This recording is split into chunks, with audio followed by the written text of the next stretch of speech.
안녕하세요. 식탐 때문에 이혼 직전까지 갔던 40대 여성입니다.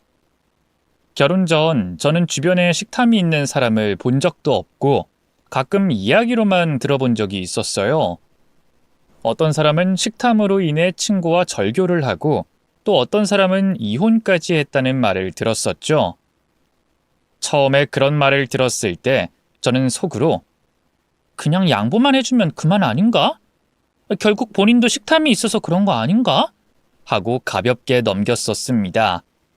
하지만 막상 제가 그걸 당해보니 절교는 당연하고 이혼도 가능하다는 생각으로 바뀔 정도였죠.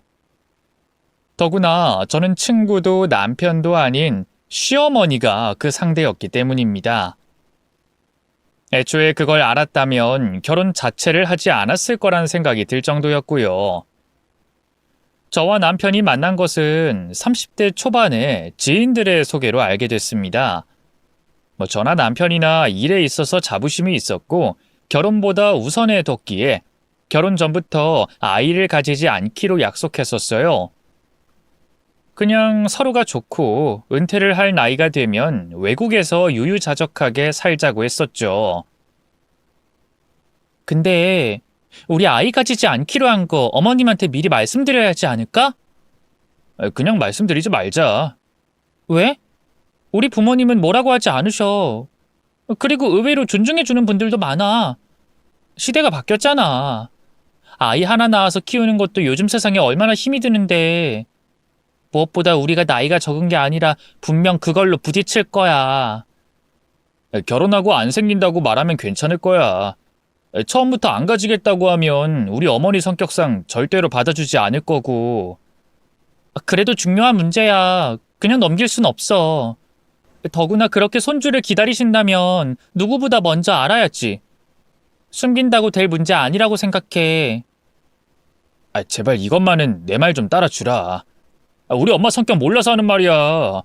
진짜 고집도 강하시고 나는 자기 놓치고 싶지 않아. 그리고 괜한 분란 만들기도 싫고. 피한다고 될 문제로 보여? 절대 불가능해. 일단 결혼하고 시간 좀 흐르면 말씀드릴게. 정말이야. 그때 내가 다 책임질 거야. 응? 남편이 그런 선택을 했을 때 예상을 했어야 했지만 그 당시에 저는 다른 걸 신경 쓰고 싶지 않아 넘어갔습니다. 맞아요. 저 역시도 그 문제에서 좀 더 적극적이지 못한 부분이 있었죠. 그리고 그 문제는 역시나 터지고 말았습니다. 그것도 제가 예상할 수 있는 범주를 한참 벗어나서 말이죠. 바로 남편의 배신이었습니다. 막상 결혼하고 1년이 지나자 시어머니는 물론이고 남편의 태도가 바뀌었거든요. 우리가 뼈 빠지게 돈을 버는 이유가 뭔데? 정말 유유자적하게 해외에서 살겠다는 그 목표뿐이야? 그래서 살고 나면 우리 노후를 생각해봐. 노후? 애가 부부 노후 대비용이야? 말이 되는 소리를 해. 그런 마음으로 아이를 가진다는 거 부모로서 실격이야. 다들 그렇게 살아. 우리가 어린아이들 걸음마 가르치는 것처럼 자식들도 커서 부모에게 휴대폰 사용법 가르치지. 누가 등골을 빨아먹겠대? 적어도 남들처럼 평범하게 살자는 거잖아. 남들은 하나 이상은 다 낳아서 기르고 있어. 내 주변 친구들 봐라. 남들 시선이 뭐가 중요해? 그리고 평범하다는 게 왜 주변 친구들이 기준인데. 심지어 아직 결혼마저 안 한 친구들도 있잖아. 비교할 거래. 비교를 안 할 수가 있어? 이러다가 당신 마음 바뀌면 어쩔 거야? 그때는 낳고 싶어도 못 낳아. 그리고 내가 이렇게까지 하는 건 육아를 돕겠다는 말이야. 나도 육아휴직 내서 직접 케어할게. 이렇게까지 하는 남자가 어딨어? 그게 마치 대단한 거라도 되는 듯 말하네? 낳는 건 나야. 그리고 모든 걸 감수해야 하는 것도 나고. 근데 육아휴직으로 마치 본인이 엄청난 희생을 하는 것처럼 말하는 것도 너무 웃기다. 그만큼 진지하다는 거야. 나 진지해. 진짜 아이 가지고 싶어. 너랑 나 반반 닮은 아이. 그럼 당신이 임신하던가. 난 분명히 결혼 전에 말했고 당신도 동의했어. 그런데 이렇게 한 입으로 두말하면서 부끄럽지도 않니? 부끄러워. 나도 처음부터 그랬던 건 아니야. 근데 막상 결혼하고 나서 집에 들어오는데 뭔가 허전하고 그래. 허전? 바로 그 마음부터가 글러먹었어. 허전하다고 강아지 키우고 고양이 키우고 결혼을 돈독하게 만든다고 아이 낳아 기르고 본인의 결핍을 다른 걸로 채우려고 하지 마. 감정에 휘둘려서 결정 쉽게 하면 그만큼 실패할 확률이 커. 본인만 실패하면 괜찮지. 근데 아이나 동물이나 그게 무슨 죄야? 마음이 공허하면 병원에 가. 아니면 취미 활동을 하든가. 여보! 내 말 틀렸어? 동물도 아이도 당신이 원한다고 가지는 장난감이 아니야. 제발 철 좀 들어. 제가 이렇게 아이를 낳지 않으려는 이유는 일이 우선이었던 것도 있었지만 어떤 부분은 제 경험 때문이었습니다. 저희 부모님은 가난했지만 아이는 대책 없이 낳았거든요. 무려 3남 4녀. 아들과 딸을 차별한 것도 아니고 밥을 못 먹을 정도는 아니었지만 우린 모두 방치되어 길러졌습니다. 저 역시 초등학생이 돼서야 이를 닦고 머리 감는 법을 저보다 겨우 3살 많은 언니에게 배웠으니 말 다 했죠. 그래서 언니들은 본인들이 포기하고 희생해서 저를 대학까지 보냈고 저 역시도 취업한 이후에 동생들을 대학에 보냈어요. 그러면서도 제 부모님은 우릴 자신들의 연금 정도로 취급했죠. 그래서 저희 형제 자매들은 모두 부모님과 인연을 끊었습니다.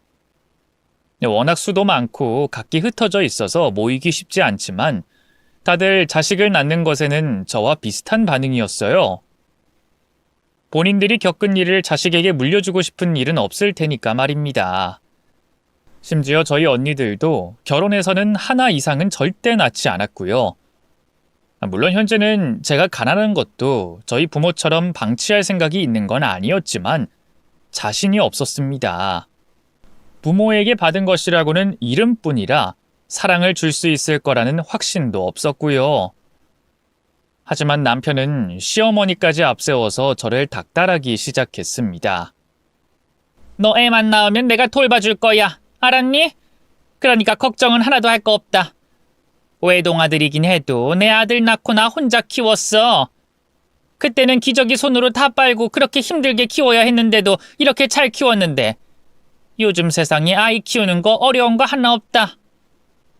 그래도 어머님, 저랑 남편은 결혼 전에... 결혼 전? 그때는 무슨 말을 못해. 우리 남편도 나 좋다고 따라다닐 때는 하늘의 별도 달도 따준다고 그러더라. 근데 애 가지고 다른 여자 만나서 살겠다고 나갔어. 그런데 넌 그런 것도 아니고 그냥 평범한 부부처럼 살고 싶다는 거잖아. 아무리 그래도 저희 문제라고 생각해요. 에이, 애 가지는 게 그렇게 유세야? 그렇게 애비가 부탁을 하면 너도 못 이기는 척 해주면 되는 일이고. 그리고 너희 회사 복지도 좋다고 하던데 남들 다 가지는 혜택을 그냥 놓칠 생각이야? 이참에 눈 딱 감고 아이 하나, 더도 덜도 하지 말고 딱 하나만 낳아, 응? 전 정말 자신이 없어요. 애 낳는 게 자신 있는 여자가 어딨어? 믿고 하는 거지. 내가 정말 돌봐준다니까. 나중에 딴소리 절대 안 해. 아가, 넌 어려울 거 없어. 아이 낳고 잠깐 쉬고 그러고 나서 지금처럼 회사에 출근하면 되는 거야. 내가 봐준다고. 어? 딸이든 아들이든 난 그런 촌스러운 짓 안 해. 딱 하나야. 딱 하나.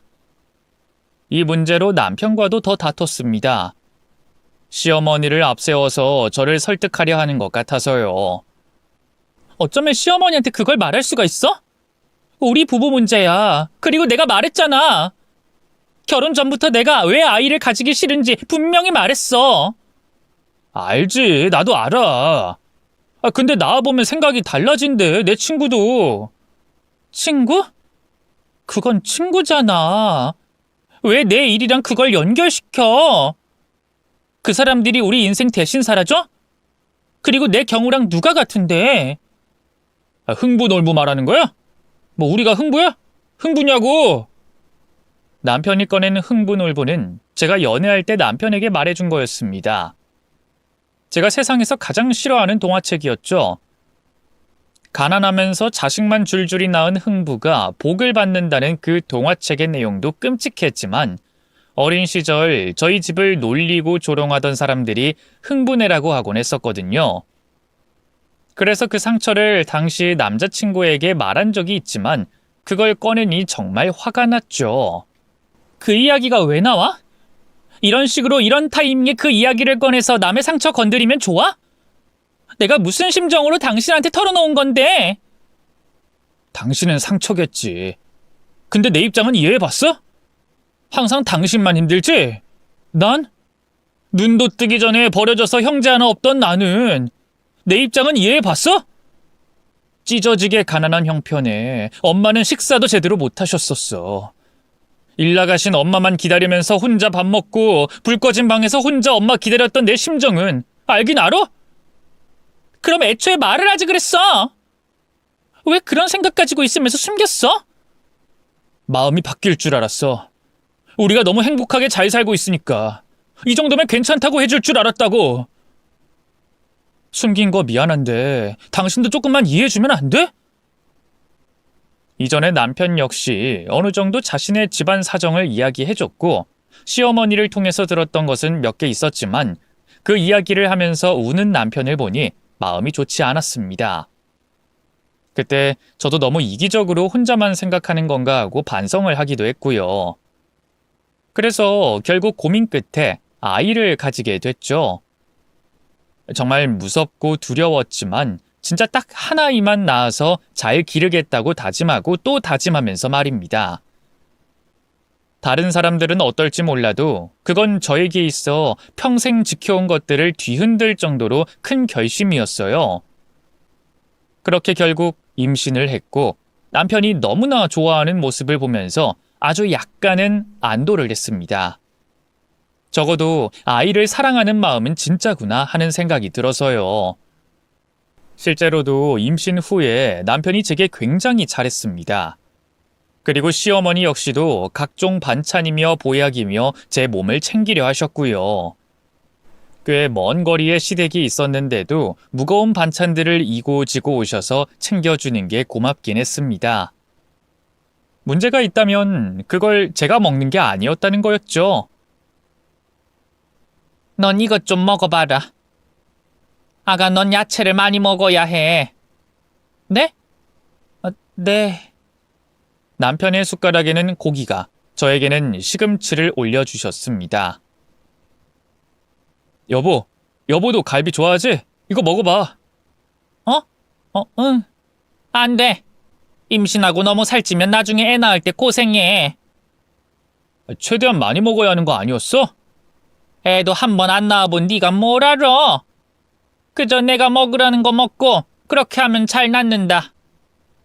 그때부터 뭔가 미묘한 느낌이 들었어요. 생각해보니 이전부터 먹을 것으로 남편과 저를 차별하는 느낌도 있었죠. 그래도 확실하지는 않아서 그냥 넘어갔는데 제가 입덧을 심하게 하면서 단순한 기분 탓이 아니라는 걸 알게 됐습니다. 집에서 음식 냄새가 조금만 나도 경기를 할 정도로 심했는데 시어머니는 오직 제가 아닌 남편의 밥을 챙기기 시작했거든요. 엄마, 자꾸 음식 해오면 안 된다니까? 저 사람 힘들어하잖아. 이렇게 힘들수록 음식 냄새 맡고 익숙해져야 한다. 그리고 한쪽이 힘들다고 같이 안 먹을까봐 내가 이러는 거야. 둘 다 몸 관리해야지. 둘 다 안 먹고 그러다가 쓰러지면 어쩔 거야? 우리가 알아서 할게, 엄마. 너 먹는 거 보고 그렇게 갈 거다. 그리고 입덧에 좋은 음식 이거라도 타려 먹고. 정말 그 보약이 잘 들었는지 시어머니 말처럼 음식 냄새를 자주 맡아서 그런지 입덧이 사라지긴 하더군요. 그리고는 어마어마하게 먹고 싶은 게 많아졌습니다.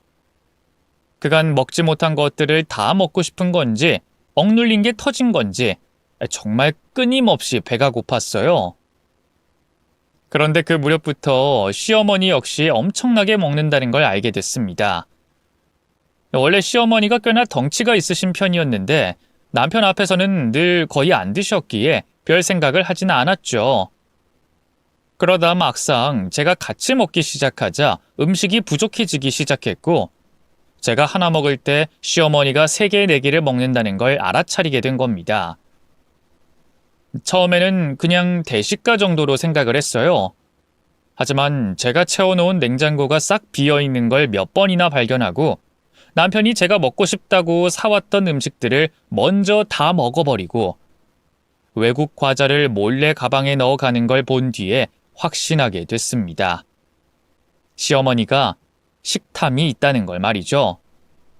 문제는 남편 앞에서는 그런 모습을 보이지 않는다는 거였어요. 그래서 남편은 제가 이야기를 해도 잘 믿지 않았죠. 우리 엄마가? 설마. 그리고 그냥 복스럽게 먹는 거지. 그래도 식탐은 아니야. 그래도 좀 과하게 드시긴 하셔. 어떤 날엔 체하게까지 했다니까? 속이 안 좋으셨겠지. 그리고 잘 먹지 않는데 갑자기 뭐가 땡길 때가 있잖아. 당신도 입덧 끝나고 엄청 먹었고. 그걸 식탐이라고 해? 아니잖아.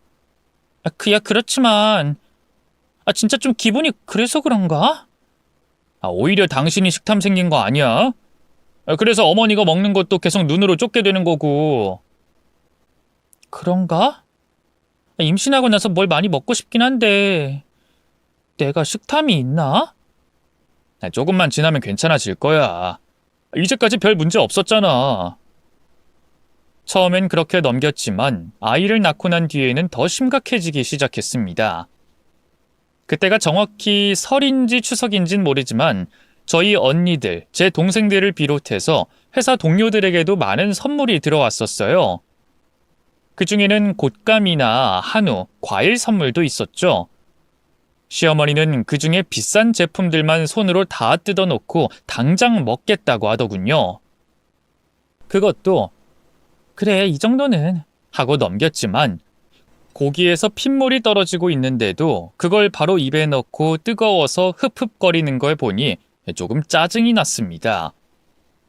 그때 저는 선물 받은 소고기를 겨우 3점? 2점 정도 먹었고 나머지는 모두 시어머니가 드셨죠. 그것도 제가 구울 때 먹은 게 전부였고 깨어서 오는 아이를 재우고 있는 사이에 고기는 순식간에 사라졌고요. 솔직히 그것도 이해할 순 있었어요.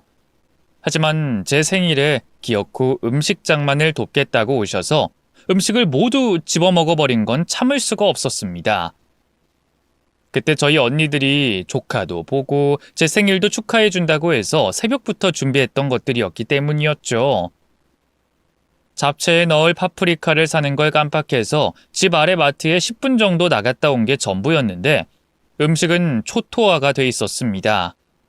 잡채는 고기가 전부 사라져 있었고 산적도 고기만 모두 빠져 있었으며 불고기는 음식 찌꺼기만 남은 것처럼 보이더군요. 어머님, 이건 너무하신 거 아니에요? 언니들 온다고 일부러 만든 걸 이렇게 드시면. 나도 모르게 그랬어. 한두 점 먹으려고 했는데 먹다 보니 너무 맛있어서. 아무리 그래도 제가 다른 날도 아니고 오늘은. 미안하다. 나도 늙어서 주책인 거 아는데 젊을 때 너무 가난해서 나도 모르게 먹는 것만 보면 눈이 돌아서 그래. 내가 미쳤지. 내가 죽어야지. 제가 뭐라고 하거나 좀 불편한 내색을 하면 늘 이런 식으로 말씀을 하셨습니다. 하지만 저 역시 풍족하지 않은 삶을 살았기에 이해는 할 수 없었어요. 저는 저와 같은 환경에서 자란 형제 그 누구도 식탐이 이렇게까지 심한 사람은 없었으니까 말입니다. 하지만 그것도 계속 붙어 있어서 생긴 문제였고 그 뒤에는 큰일은 없었어요. 제가 회사에 복귀하고 남편이 바로 육아휴직을 쓰면서 시어머니의 식탐도 예전 일이 됐죠. 그리고 시간이 더 흘러 남편이 회사에 복귀를 하면서 상의 하에 전문 시터를 고용했기에 시어머니와 마주칠 일이 현저하게 줄었습니다. 그런데 어느 날 한참 회의 중에 전문 시터에게 전화가 왔고 그만두고 나가겠다는 말에 놀라서 반차를 쓰고 집으로 갔더니 시어머니가 있더군요.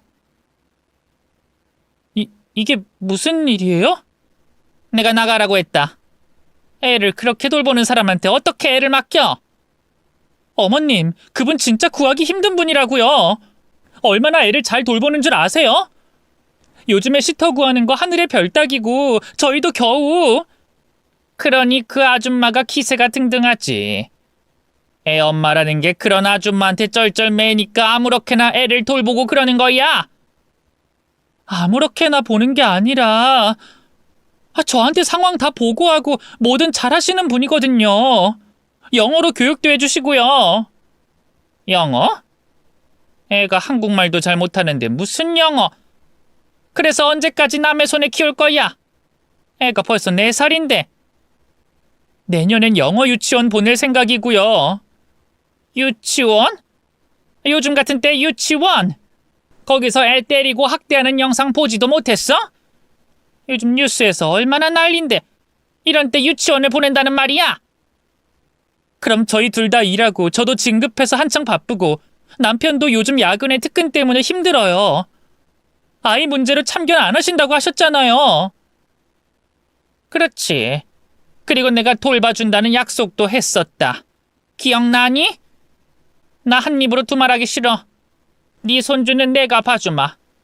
앞으로 출퇴근한다 생각하고 내가 와서 직접 보마. 네? 너도 그게 편하지 않겠니? 솔직히 말하면 정말 무척 굉장히 싫었습니다. 아이 낳은 이후 잠깐뿐이었지만 계속 왕래를 하니까 너무 힘들었거든요. 다행히 남편이 돌볼 때는 큰일이 없었고 돈은 많이 들지만 전문 시터를 고용한 것도 더는 부딪히고 싶지 않아서였습니다. 그런데 그때는 별다른 방법이 없었어요. 저희는 당장 사람을 구할 수도 없었고 출근을 해야 했기 때문이었습니다. 결국 울며 겨자 먹기로 시어머니에게 월급까지 주면서 맡기기로 했죠. 300이란 월급을 준 건 역시 일처럼 제대로 아이를 돌봐달라는 의미도 담겨 있었습니다. 그런데 어째서인지 점점 제 일이 늘어나기 시작하더군요. 아가, 너 아침에 밥은 해놔야 하지 않겠니? 아이가 배가 그렇게 고프다는데. 저희 준우가요? 그래, 아침에 내가 도착하고 나면 애가 힘들어서 헉헉거리는데 넌 엄마가 돼서 애 밥 안 챙길 생각이야? 이제까지 시터한테 그런 말을 들어본 적이 없어서요. 그리고 직접 아이 밥은 챙겨주셨고요. 내가 이 나이에 애를 업고 마트 가서 장 봐서 밥까지 어떻게 하니? 애가 한참 뛰어노는 나이라서 아무래도 버거운데. 그러니까 반찬 좀 넉넉히 만들어두고 애가 불고기가 좋다고 하니 그것도 만들어둬. 난 도통 양념이고 뭐고 어디 있는지 몰라서 힘들다. 익숙해지면 내가 할 테니까 넌 냉장고만 채워놔. 알겠니? 네. 아침에 출근하기 전에 밥 올려놓고 그렇게 나가고. 알았니? 네, 알겠습니다. 그때 시어머니의 식탐을 잠깐 떠올리긴 했지만 저희 아이가 확실히 이전보다 많이 먹는다는 걸 모르지 않았기에 일단은 시어머니 말을 따랐습니다. 한참 클 때라 그런지 뭐든 잘 먹고 가리지도 않더라고요. 그 나이에는 반찬 투정을 할 법도 한데 김치도 야채도 뭐든 잘 먹는 걸 보고 아이를 위해서 저는 퇴근 후에 쉬지 않고 반찬을 만들어 냉장고를 채웠습니다. 그런데 어느 순간부터 저희 아이가 식탐을 부리고 있더군요. 한 번은 짜장면을 시켰을 때였습니다. 남편과 저, 아이까지 해서 짜장면 3개와 깐풍기를 시켰어요. 거기에 군만두가 서비스로 왔죠. 배달 어플을 통해서 서비스를 받은 거라서 사진을 찍고 있는데 아이가 허겁지겁 먹기 시작하더군요. 저와 남편은 차분하게 사진만 찍고 먹으라고 했지만 아이는 마치 들리지 않는 것처럼 양손으로 집어서는 입에 우겨 넣었습니다. 우린 그저 웃었고 심각하게 받아들이지 않았어요. 왜 배달이 오면 이런저런 쓰레기도 있고 비닐을 뜯어야 하는 게 있죠? 그래서 그걸 남편과 둘이 싱크대에서 하고는 돌아왔는데 깐풍기가 없는 겁니다. 너 이걸 다 먹었어? 응, 배고파. 배가 고파? 너 많이 먹잖아. 너 이제 겨우 유치원 갈 나이인데. 우리 부부는 둘 다 고개만 갸웃했죠. 이게 맞나? 나도 모르지. 보통 이렇게 못 먹지 않나? 깐풍기는 더구나 좀 매콤한데. 잘 먹으면 좋지 뭐. 나도 중학생 땐 이렇게 먹었어. 그럼 4~5살에는? 그때는 기억이 잘... 뭐든 먹었던 것 같긴 한데. 이렇게 자극적인 거 먹이는 것도 별로 안 좋지 않을까? 그럴 것 같긴 한데 애가 먹고 싶다는데. 우린 초보 부부였고 아이에 대해서 잘 몰랐습니다. 배가 고프다는 걸 말릴 수도 없었고 보통의 아이들이 다 이렇게 크나? 하고 넘긴 부분도 있었죠. 그런데 그걸 먹고 아이는 급체를 해서 병원까지 가야 했습니다. 속이 안 좋다고 하더니 먹은 걸 다 개워냈고 그러고도 남은 음식을 먹겠다면서 식탁으로 온 걸 보고서 알게 됐죠. 이게 그냥 단순히 잘 먹는다는 범주를 넘어섰다는 걸 말입니다. 그리고 병원에 다녀온 뒤에 아이가 남겨놓은 음식을 치우다가 발견한 건 충격적이었어요. 짜장면 밑에 숨겨놓은 군만두와 깐풍기를 보고 말았기 때문입니다. 그걸 보니 시어머니가 번뜩 떠오르더군요. 이전에 외식을 할 때 시어머니가 그러는 걸 봤기 때문이었죠. 그래서 저는 결심했습니다. 시어머니가 어떤 식으로 아이를 돌보고 있는지 두 눈으로 직접 보기로 말이죠. 회사에는 연차를 쓰고 출근하는 척하면서 다시 돌아왔어요. 딱히 숨을 곳이 없어서 거실 쪽이 보이는 옷방의 옷장 속에 몸을 구겨놓고 기다렸습니다. 얼마쯤 지났을까 시어머니가 들어왔고 아이가 잠이 덜 깬 얼굴로 나오더군요. 하지만 시어머니는 아이를 챙기기보다는 냉장고 문을 열어서는 혼잣말로 궁시렁거렸습니다. 아우, 반찬도 이걸 누구 코에 붙이라고? 아유, 누굴 닮아서 손이 이렇게 작어? 오늘도 배달시켜서 먹어야겠네. 시어머니는 냉장고 안에 있던 과자를 뜯으면서 반찬을 꺼내더니 콧노래를 부르기 시작했죠. 그릇에 덜지도 않고 커다란 양푼에다가 밥솥에 있는 밥을 다 쏟아놓고는 반찬을 거기에 모두 담기 시작했습니다. 아이는 졸린 눈에도 자신의 그릇을 들고 그 앞에 서 있었고요. 할머니, 나도... 고추장 들어가서 넌 안 돼. 넌 이거 먹어라. 시어머니는 새로 해놓은 밥솥에서 주걱에 붙은 밥을 아이의 그릇에 덜어놓고 콩나물과 시금치를 조금 덜어서 줬습니다. 그리고는 아이는 조금만 먹어야 된다면서 자신의 밥만 계속 비비고 계셨죠. 과자를 달라는 것도 무시하고 물을 먹고 싶다고 하는 것도 들리지 않는 듯 했습니다. 정말 앉은 자리에서 우걱우걱 밥을 먹는 모습을 보는데 소름이 끼치더군요. 그런 거 있잖아요. 공포 영화에서 귀신에 들린 사람들이 음식을 미친 듯이 먹는 그런 모습 말입니다. 정말로 그것처럼 뭐에 들린 사람처럼 쉬지 않고 입으로 구겨 넣었어요. 그 곁에서 아이는 계속 조금만 더 달라면서 칭얼거리고 있었죠. 그걸 보니 속이 부글부글 끓었지만 참았습니다. 정말 단순히 아침이라서 조금만 줬을지도 모른다는 희망을 안고 말이죠. 그런데 거의 다 먹어갈 때쯤에 차임벨이 울렸고 시어머니는 뭔가를 잔뜩 받아와서는 식탁에 그대로 앉더군요. 피자, 나도 피자 할머니. 응, 할머니 말 잘 들으면 줄 거야. 얼른 세수하고 씻고 와. 그러면 피자 줄게. 아이는 정말 빠른 속도로 뛰어갔고 혼자서 끙끙거리면서 물을 틀고 씻는 소리가 들렸습니다. 그리고 그 사이에 시어머니는 이미 피자 반판을 혼자 드시고 계셨죠. 아이가 허겁지겁 뛰어나왔을 때 시어머니는 딱 한 조각을 주셨어요. 하나만 더 주세요, 할머니. 더 줘? 그러면 너 오늘 놀이터 안 간다고 하면 내가 한 조각만 더 줄게. 안 가. 흙놀이 안 해도 되고? 오늘 하루 종일 조용히 있을 거야? 응, 안 떠들게. 그래, 그럼 이거 한 조각 더 주면 바로 코 차는 거야. 알았지? 응, 그렇게 새끼손가락 걸고 약속을 한 아이는 허겁지겁 시어머니처럼 그걸 먹기 시작했습니다. 저는 그 상황 자체가 혼란스러워서 솔직히 어떻게 해야 할지 모르겠더군요. 조금 정도가 과하긴 하지만 어쨌든 아이가 먹는 걸 조절해준다는 생각도 들었기 때문이었죠. 그런데 그렇게 눈을 돌린 사이 짝 하는 소리와 동시에 아이가 울기 시작했습니다. 저는 움찔했지만 아이가 손등을 잡고 울고 있는 걸 보니 손등을 맞은 것 같았죠. 너 왜 내 음식에 손대? 너 도둑이야? 어디서 식탐을 부려? 배고파. 할머니는 10개도 먹었는데 왜? 나도 줘.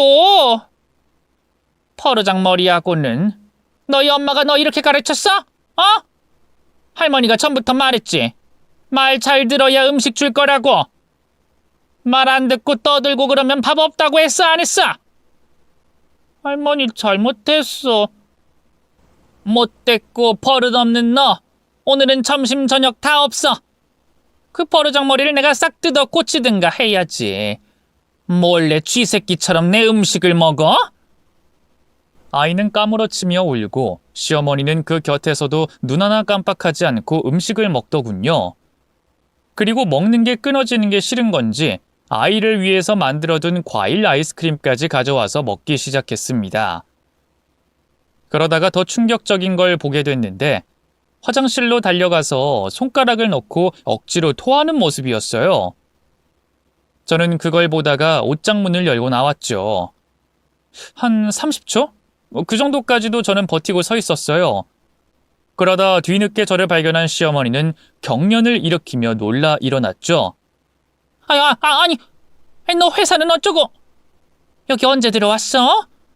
나는 속이 좀 안 좋아서. 내가 소리를 못 들었네. 엄마. 아이도 저를 발견하고 제 바짓가랑이를 잡고 울기 시작했습니다. 저는 시어머니의 말은 무시하고 아이를 달랜 뒤에 안방으로 데리고 갔어요. 그리고 TV를 켜서 소리를 높인 뒤에 다시 밖으로 나왔습니다. 시어머니는 부랴부랴 자신이 먹던 걸 치우려고 했는지 냉장고 안에 뭔가를 쑤셔넣고 있더군요. 그만하세요, 어머님. 나는 냉장고 정리하려고 다 꺼내놨는데 어찌나 제가 식성이 좋던지 참. 저 다 봤어요, 어머님. 뭐? 애 손등 때린 거 말이야? 그 정도 벌은 줘야지 아이가 바르게 크지. 그게 뭐 어때서? 애비도 그렇게 컸어. 나는 그 정도는 해야 한다고 생각한다. 너무 오냐오냐 하면 애들이 버릇이 없어져. 너는 앞뒤 상황도 모르면서 그렇게 정색하니? 처음부터 봤다고요. 어머님이 우리 집에 들어온 순간부터요. 저 옷방에 있었어요. 거실이랑 부엌, 화장실 안까지 다 보이고요. 뭐? 아니, 기분 나쁘게 날 감시했다는 거야? 기분 나쁘세요? 양심에 찔리진 않으시고요. 양심? 제가 누굴 닮아서 버릇이 없나 했더니 딱 너구나. 어릴 때 가정 환경도 안 좋았다고 하더니 그게 딱 여기서 드러났네. 어머님 식탐 많은 거 저 이해했어요. 하지만 자기 손주한테까지 이러실 줄은 정말 몰랐어요. 그리고 먹고 토하다니. 식탐? 너 말 다 했니? 내가 무슨 식탐이 있다고 그래? 그냥 대식가인 거고 좀 잘 먹는 거지. 그리고 속이 안 좋았다니까? 너 지금 시애미가 뚱뚱하다고 그런 식으로 몰아가는 거냐? 대식가랑 식탐이랑은 구분을 어떻게 하는지 아세요? 대식가는 아예 애초에 음식을 많이 시켜요. 그래야 남들도 충분히 먹으니까. 근데 식탐이 있는 사람은 그렇지 않아요. 자기 목만 생각하고 다른 사람들이 양보하길 바라죠. 그리고 제 눈에 어머님은 200% 식탐이에요. 이게 너 미쳤니? 정말 돌았어? 네, 그러면 안 미치겠어요? 제가 괜히 여기서 몰래 받겠어요? 우리 애가 어머님처럼 식탐 부리기 시작했고 체해도 먹으려고 해서 이상해서 이렇게 한 거예요. 아세요? 뭐?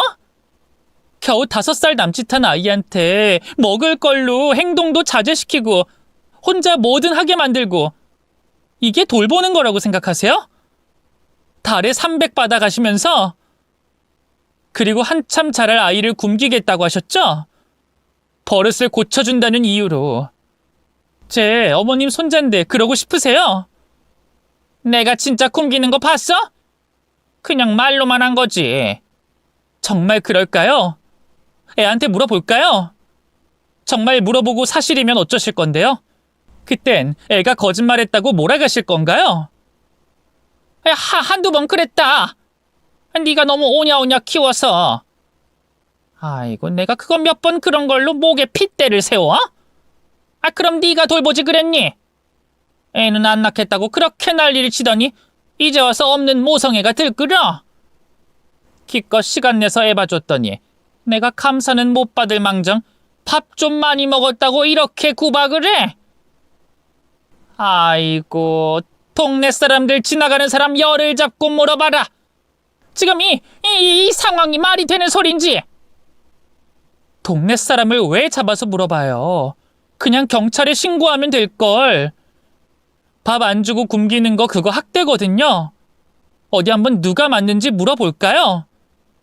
너 진짜 아주 못 쓰는 애구나. 내가 명색이 네 시어머니인데 이렇게까지 해야 해? 어디서 신고를 하겠다 말겠다 협박을 해? 그럴 거면 차라리 이혼해라. 아예 갈라서. 저 그 이야기에 픽 웃었습니다. 어머님은 이혼이 무서우셨나 봐요. 그게 저한테 협박이 될 거라고 생각하세요? 뭐?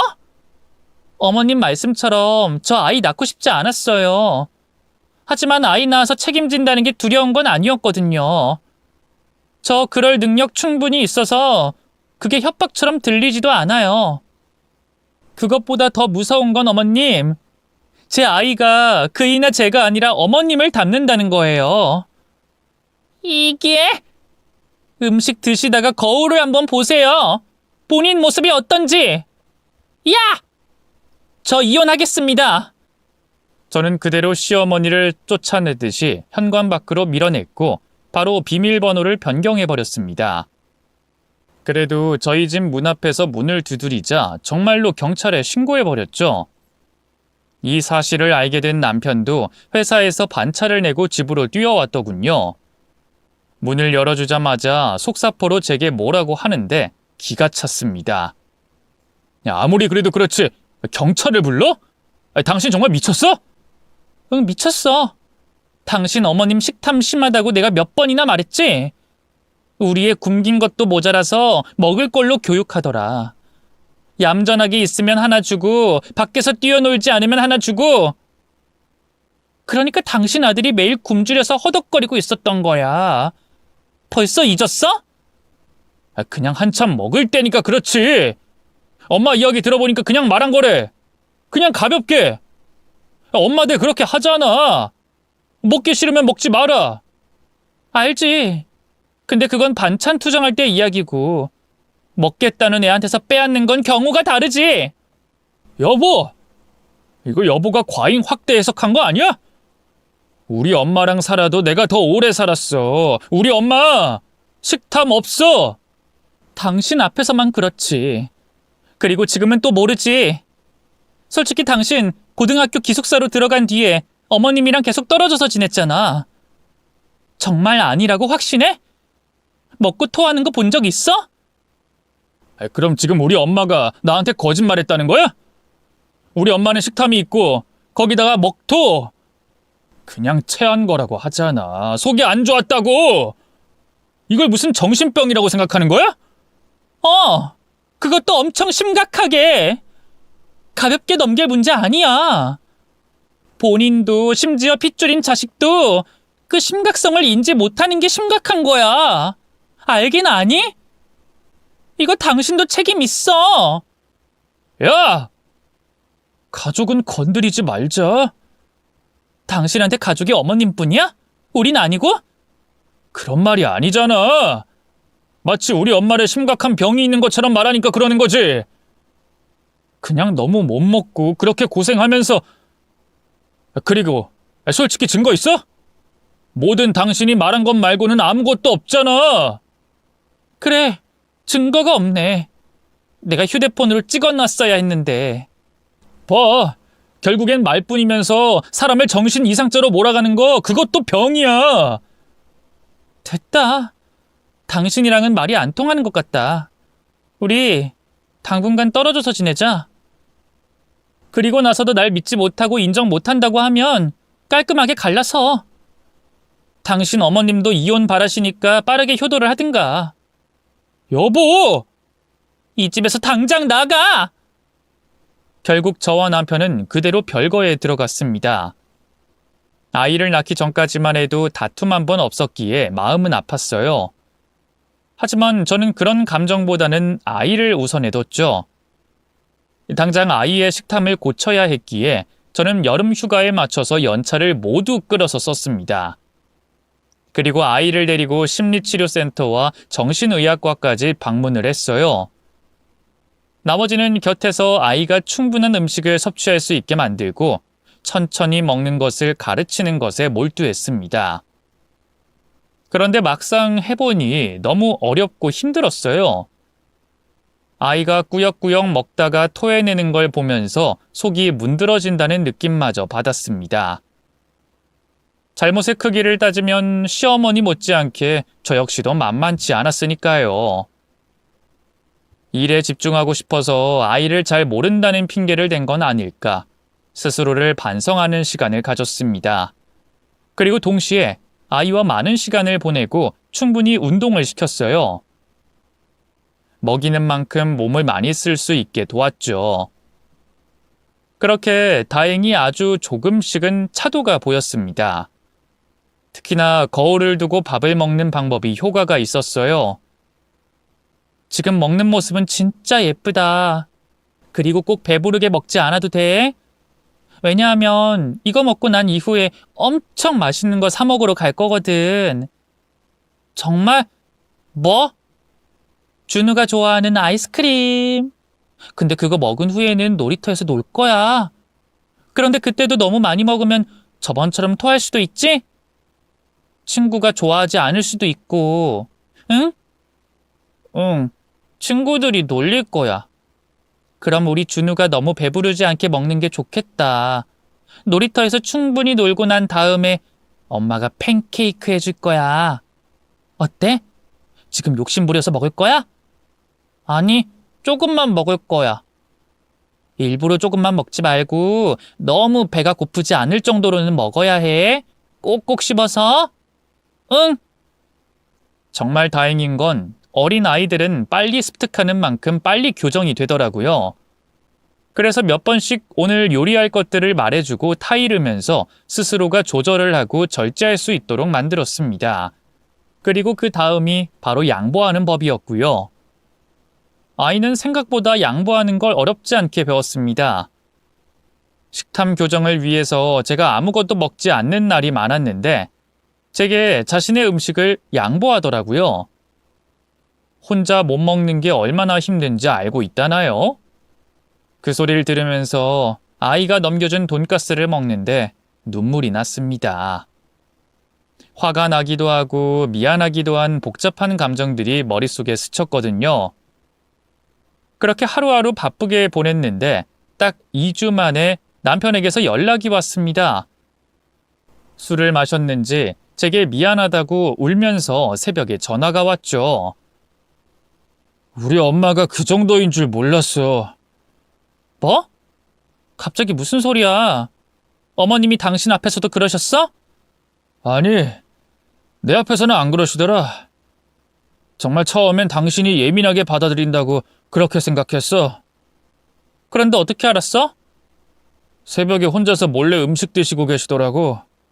뭐 그것도 그냥 배가 고프면 그럴 수 있다고 생각했는데 내가 출근하고 나서 현관 앞에서 계속 있었더니 배달 음식이 정말 미친 듯이 오더라.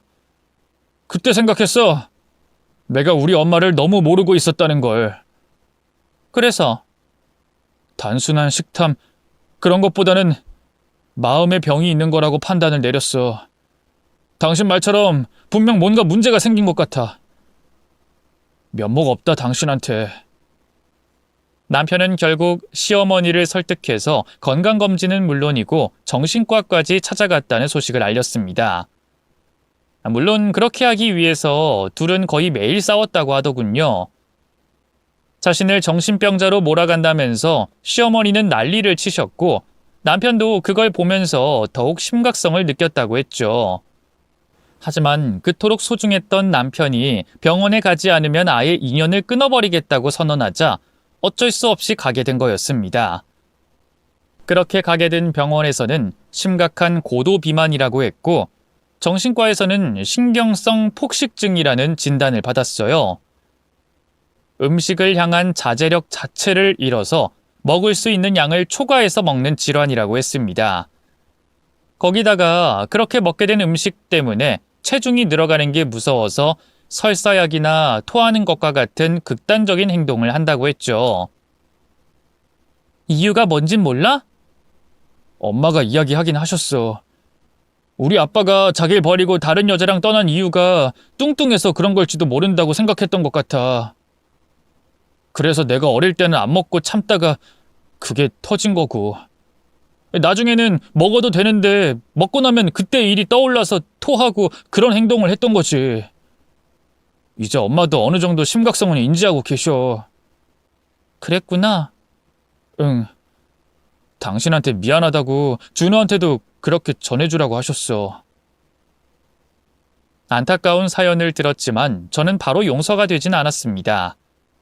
아무래도 아이의 미래까지 달린 일이라서 그렇게 쉽게 결정을 하진 못하겠더라고요. 그래서 그 일이 있고 2년 동안 시어머니와 왕래하진 않았습니다. 제게 잘못을 비는 남편과는 이혼을 택하진 않았지만 별거 역시 이어오고 있었고요. 이혼을 하는 과정이라기보다는 남편과 제 결정이었습니다. 아무래도 시어머니 곁에 누군가 있어야 하니까 그렇게 선택을 한 거였죠. 그러다가 바로 얼마 전에 제 허락하에 시어머니가 찾아오셨습니다. 먹을 걸 양손 가득 들고 몰라보게 달라진 모습으로 말이죠. 몸무게는 거의 30kg 정도 빠진 것 같았고 이전보다 안색도 좋아 보였습니다. 무엇보다 그 많은 음식을 차리고도 본인 먼저 먹지 않고 저와 아이에게 가장 맛있어 보이는 걸 주시더군요.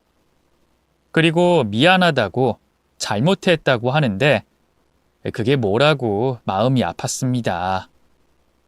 그래서 저도 그런 어머님에게 준비한 선물을 드렸죠. 이게 뭐냐? 수영장 이용권이요. 저랑 같이 가요, 어머님. 뭐? 너도 같이 가줄 거니? 새벽 시간인데 괜찮으시겠어요? 나는 너무 좋지. 고맙다, 고마워.